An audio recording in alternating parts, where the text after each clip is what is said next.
ایک دفعہ کا ذکر ہے کہ سرسبز و شاداب میدانوں اور اونچے پہاڑوں کے درمیان ایک چھوٹے سے گاؤں میں 3 بھائی رہتے تھے، آدم، بنیامین اور چارلس۔ یہ تینوں بھائی اپنی قریبی تعلق اور مختلف صلاحیتوں کی وجہ سے پورے گاؤں میں مشہور تھے۔ آدم، جو کہ سب سے بڑا بھائی تھا، محتاط اور عقل مند تھا۔ بنیامین درمیانہ بھائی تھا جو کہ بے خوف تھا، اور چارلس سب سے چھوٹا، مہربان اور تخیلاتی تھا۔ ایک دن ان بھائیوں نے اپنے گاؤں کے کنارے پر ایک جادوئی جنگل کی کہانی سنی۔ کہا جاتا تھا کہ یہ جنگل خزانوں سے بھرا ہوا ہے، لیکن اس میں خطرات بھی بہت ہیں۔ تجسس اور لالچ سے مجبور ان تینوں بھائیوں نے اس جنگل میں جانے کا فیصلہ کیا۔ جانے سے پہلے ان کی عقل مند دادی نے انہیں نصیحت کی، میرے پیارے پوتو، سب سے بڑے خزانے ہمیشہ ویسے نہیں ہوتے جیسے وہ نظر آتے ہیں، اس لیے ایک دوسرے کے ساتھ ہمیشہ سچے رہنا۔ اپنی دادی کی باتوں کو اپنے ذہن میں رکھتے ہوئے ان بھائیوں نے اپنے سفر کا آغاز کیا۔ جنگل تک کا راستہ کافی طویل اور پیچیدہ تھا، مگر وہ جنگل پہنچ گئے۔ جب وہ تھوڑا آگے بڑھے تو درخت گہرے اور ہوا سرد ہوتی گئی۔ ان کا پہلا چیلنج ایک گہری اور تیز بہنے والی دریا کی صورت میں آیا۔ وہاں کوئی پل نظر نہیں آتا تھا اور پانی کا بہاؤ اتنا تیز تھا کہ تیر کر پار نہیں جا سکتے تھے۔ آدم نے اپنی حکمت سے مشورہ دیا کہ ہمیں ایک کشتی بنانی چاہیے، اور بنیامین نے اپنی مہم جوئی کے روح کے ساتھ ایک کشتی بنا لی، جبکہ چارلس نے اپنی خوشگوار کہانیوں اور گانوں سے ان کی حوصلہ افزائی کی۔ انہوں نے کامیابی سے دریا پار کیا اور اپنا سفر جاری رکھا۔ بنیامین، جو ہمیشہ خطرات لینے کے لیے تیار تھا، چاہتا تھا کہ وہ فوراً آگے بڑھے، لیکن آدم نے اسے محتاط رہنے کا مشورہ دیا۔ ہمیں ایک محفوظ راستہ تلاش کرنا ہوگا، اس نے کہا۔ جب رات ہوئی، بھائیوں نے کیمپ لگایا اور باری باری پہرا دینے لگے۔ چارلس کے پہرے کے دوران اس نے ایک چمکدار روشنی دیکھی۔ تجسس سے مجبور ہو کر اس نے اپنے بھائیوں کو جگایا اور انہوں نے تحقیق کرنے کا فیصلہ کیا۔ وہ روشنی کا پیچھا کرتے ہوئے ایک کھلی جگہ پر پہنچے جہاں انہیں ایک پرانی خالی کوٹیج ملی۔ اندر انہوں نے ایک قدیم نقشہ پایا جو انہیں جنگل کے کلب تک لے جانے کا وعدہ تھا، جہاں سب سے بڑا خزانہ چھپا ہوا تھا۔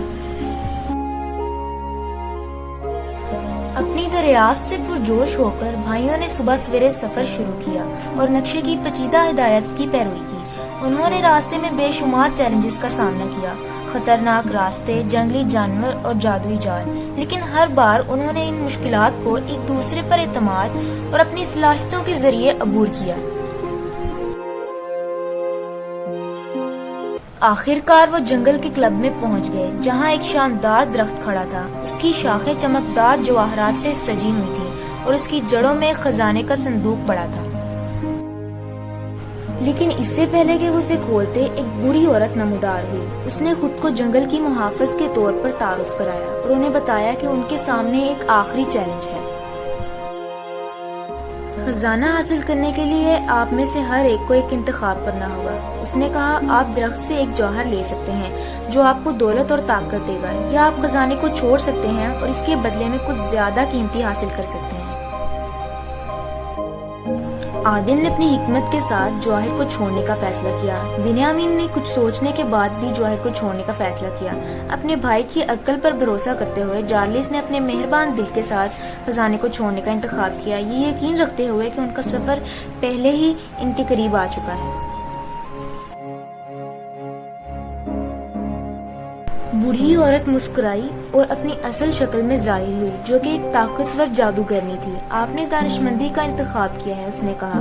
سب سے بڑا خزانہ دولت یا طاقت نہیں، بلکہ وہ محبت اور رشتہ ہے جو آپ بھائیوں کے درمیان میں ہے۔ آپ کے اتحاد، حکمت اور مہربانی نے آپ کی قدر ثابت کی ہے۔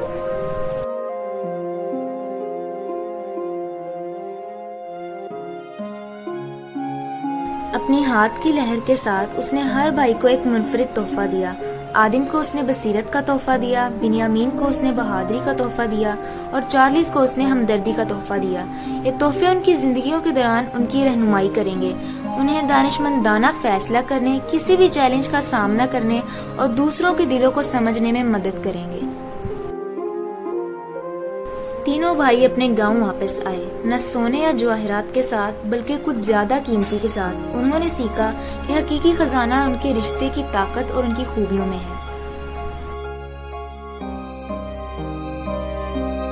اور یوں 3 بھائیوں اور جادوئی جنگل کی کہانی ان کے گاؤں میں ایک کہانی بن گئی، ایک لازوال یاد دہانی کہ سب سے بڑے خزانے ہمیشہ ویسے نہیں ہوتے جیسے وہ نظر آتے ہیں، اور سفر اکثر منزل سے زیادہ قیمتی ہوتا ہے۔